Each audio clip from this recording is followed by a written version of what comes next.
ভৌতিক জগতে যে একবার আমার গৌর বদন দর্শন করে,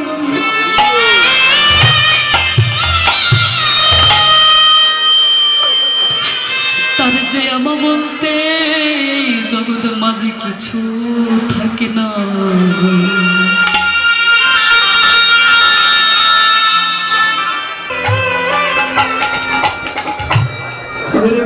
লেগেছে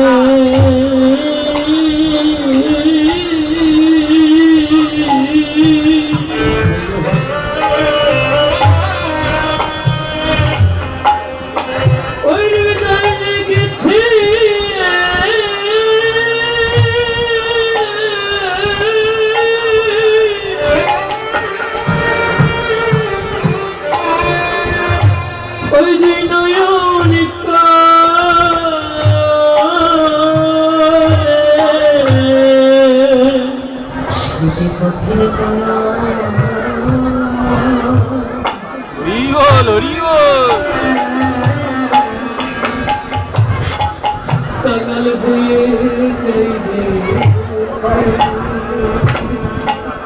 শেষ পথের কান্না,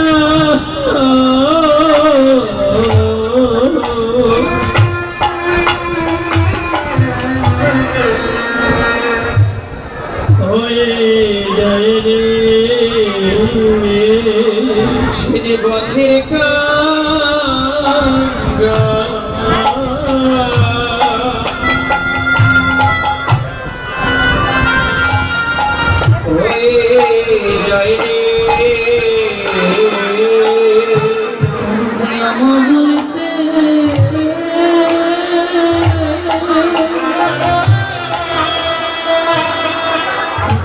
যে আমার বলতে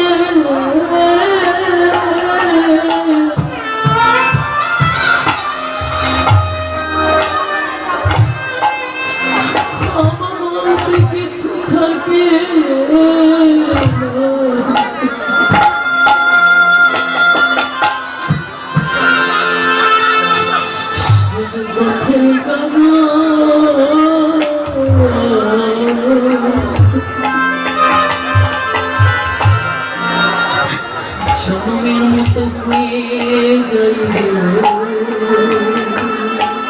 সে যে আমার বলিতে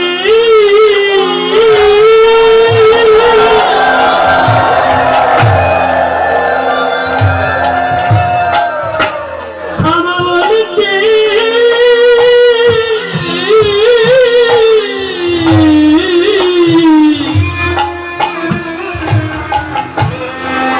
কিছু থাকে না রে,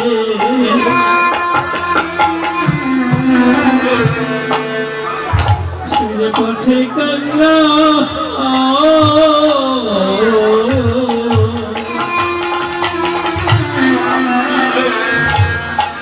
ওরে হয়ে যায় রে সে পথের কান্না।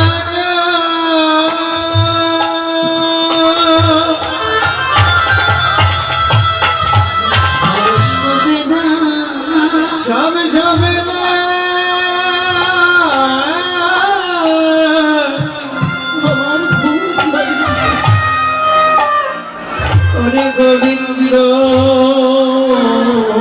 চরণে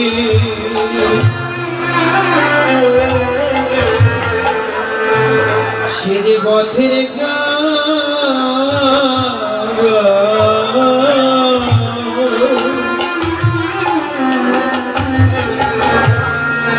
ওরে হয়ে যায় রে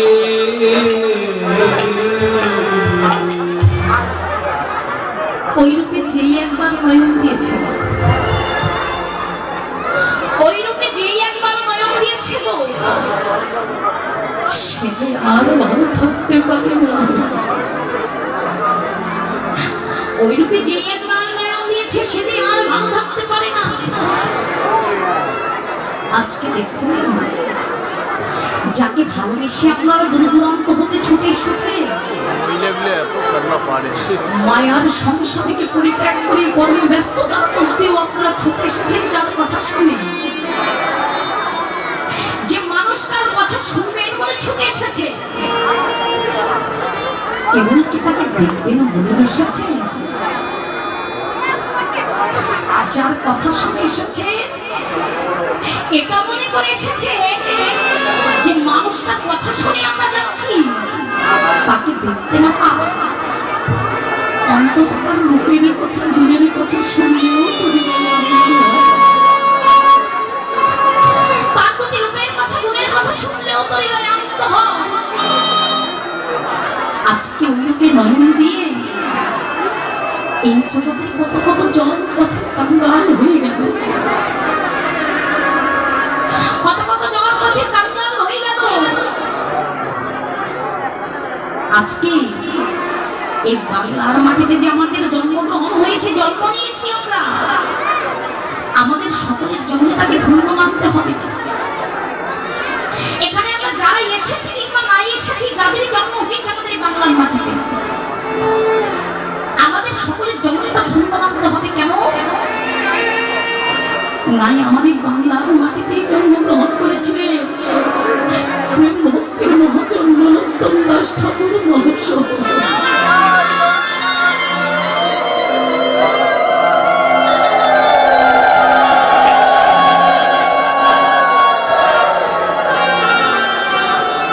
যারা গিয়েছেন খেজুরি ধামে, যে কিছুদিন আগে চলে গেল,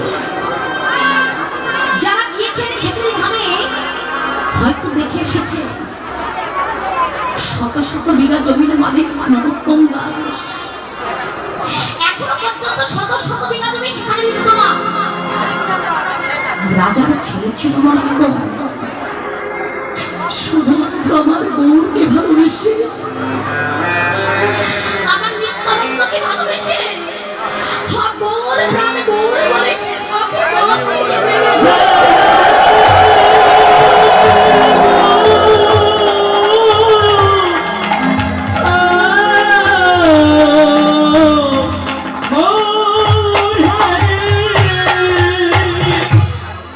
তবু কি সহজে সে আমার ভগবানের দর্শন পেয়েছিলেন?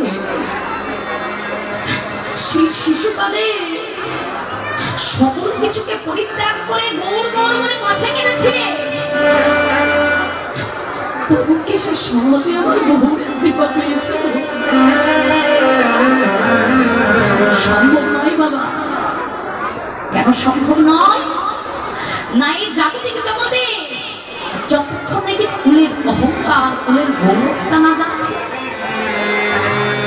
সম্ভব নয়।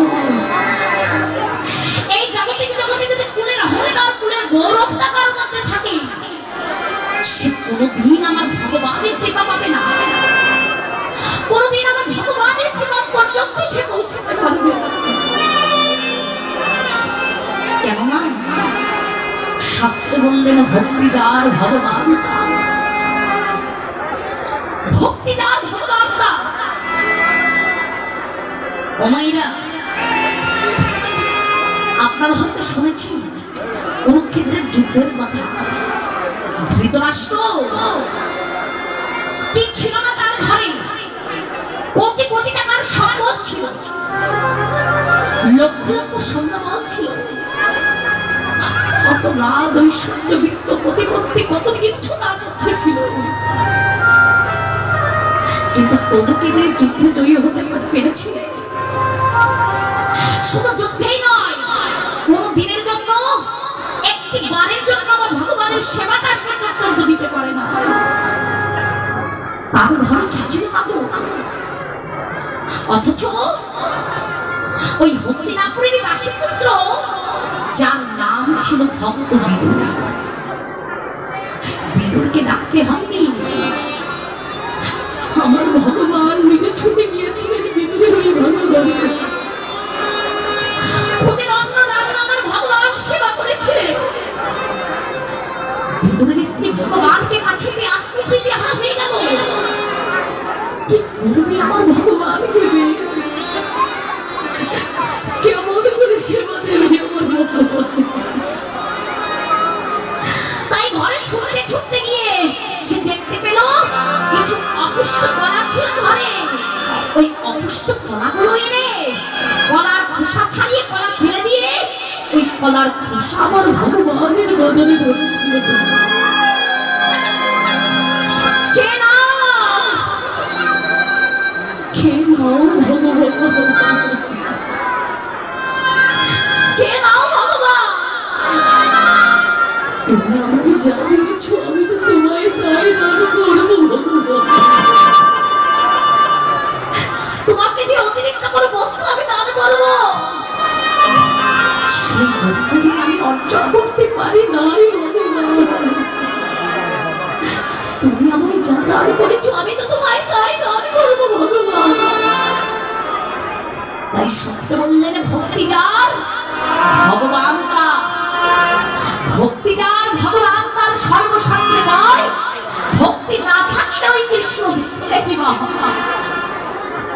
বাবা। ওই যে চিত্রপট, ওই যে মাটির বিগ্রহ, মাটির মূর্তি, ওটা কি শুধুই মাটির মূর্তি? ওটা কিন্তু শুধুই মাটির মূর্তি নয়। এই মনে যদি ভক্তি থাকে ওটাকে সাক্ষাৎ ভগবান বলে মনে হবে। আর এই মনে যদি ভক্তি না থাকে, সারা জীবন ভর তুমি তিন তুলসী গঙ্গা জল যত প্রসাদ অর্জন করে যাও, কোনদিন ওকে ভগবান বলে মনে হবে না। আজকে ভক্তি ছিল না, তাই ধৃতরাষ্ট্রের সমপুত্র বেঁচে ছিল। আজকে ভক্তি ছিল না, তাই গান্ধারীর সমপুত্র ওই যুদ্ধে জয়ী হলো না। এই যে গান্ধারীর সমপুত্র ধৃতরাষ্ট্রের সমপুত্র দিয়ে কুরুক্ষেত্রের যুদ্ধে তারা হেরে গিয়েছিলেন, পরাজিত হয়েছিলেন, এটা কি দুষ্মাত্র গান্ধারীর ছিল? আমরা অনেক সময় বলে থাকি যে গান্ধারীর ভুলের কারণে তার শতপুত্র নিধন হয়েছিল। কেননা যে গান্ধারী যখন কুমারী ছিল তখন 100খানা হরিণ মেরে সেই হরিণের মালা করে সে গলায় করেছিলেন মাধেশ্বর।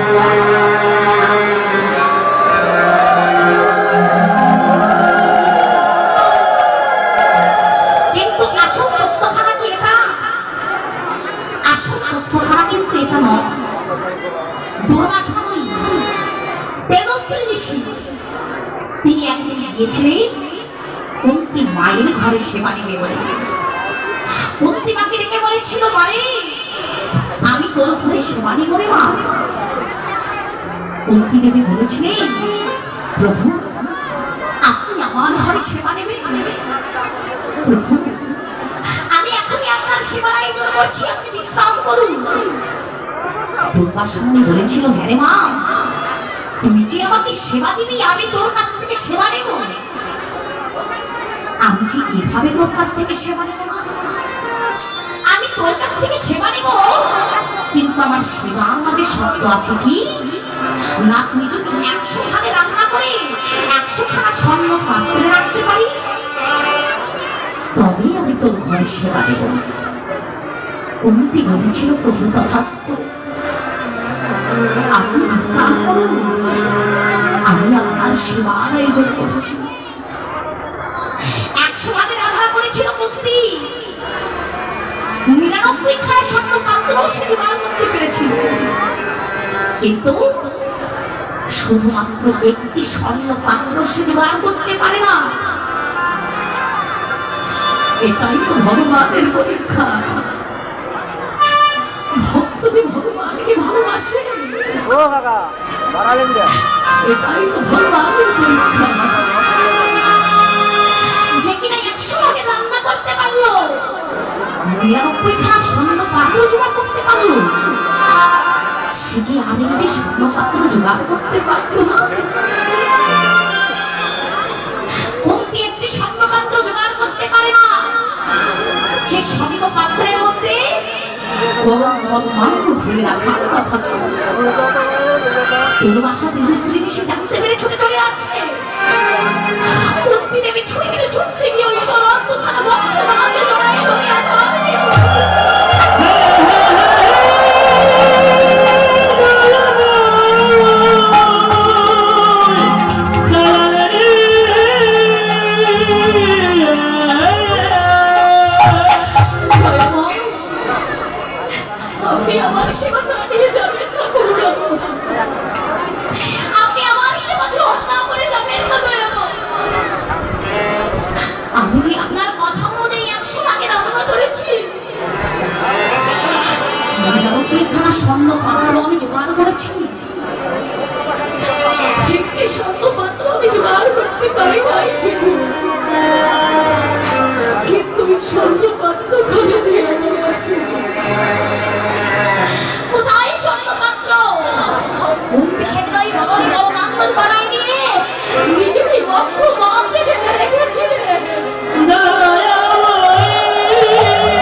কষ্ট হচ্ছে না?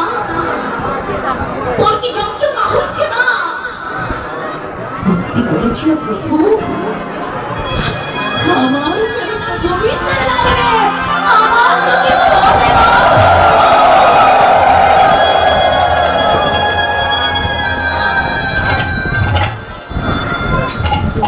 মনে বলেছিল মানে অবস্থায় বসে আছে পরিবার, তার সম্মুখে বলছি প্রভু আমায় বলেনি, মাথায় হাত চেপে বলেছিল যাও শতপুত্রের জন্মে হও। এমন সময় ভক্তি এসে বলছে প্রভু আমায় বলেনি, বর্ত আমি দিয়েছি, বর্ত আমি পাইনি। ধ্যান থেকে দুর্বাসা জানতে পেলেন যে ওই কুন্তির গন্ধকে নকল করে গান্ধার এসে বর চুরি করে নিয়ে গেছে। কুন্তি যখন কাঁদছে, কুন্তিকে বক্ষ মাঝে জড়াই ধরেছে দুর্বাসা, বলছি যে তুই অমন ভাবে কাঁদিস না রে মা, অমন ভাবে তুই কাঁদিস না। এই ধর আমি তোকে মন্ত্র দান করলাম, এই মন্ত্র স্তব করে তুই ঝাঁকি ঝাঁকি রাখবি, এক এক করে ক্ষিতি, তেজ, মনো, ভোগ, এই পঞ্চ পাণ্ডবে তোর ঘরে আসবে। আর একদিন এই পঞ্চ পাণ্ডবের হাতে গান্ধারের শতপুত্র নিধন হবে।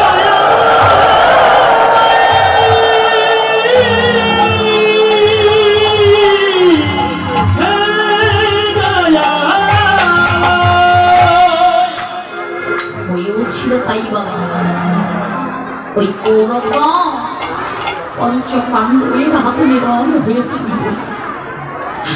কুরুক্ষেত্রের মাঠে সকলেই নিধন হয়েছিল। কুরুক্ষেত্রের মাঠে কদিন যুদ্ধ হয়েছিল বাবা? ও মায়েরা, কুরুক্ষেত্রের মাঠে যুদ্ধ হয়েছিল কদিন? হ্যাঁ, 18 দিন। কেন একদিন বেশি হতে পারল না? কিংবা একদিন কম? একদিন বেশিও হয়নি, একদিন কমও হয়নি। কেননা এটাই ভগবানের লীলা। স্বয়ং স্বতন্ত্র প্রভু সনাতন তিনি কি পারত না ওই একদিনের যুদ্ধটা সম্পন্ন করতে? কিন্তু কেন তিনি করেন না? বলে বলে তিনি 17 দিন নয়, 19 দিন নয়, 18 দিন ধরে যুদ্ধ করলেন। কেন? কেন জানেন বাবা? আমি জীবনে 18টা মোটা 18টা মোটা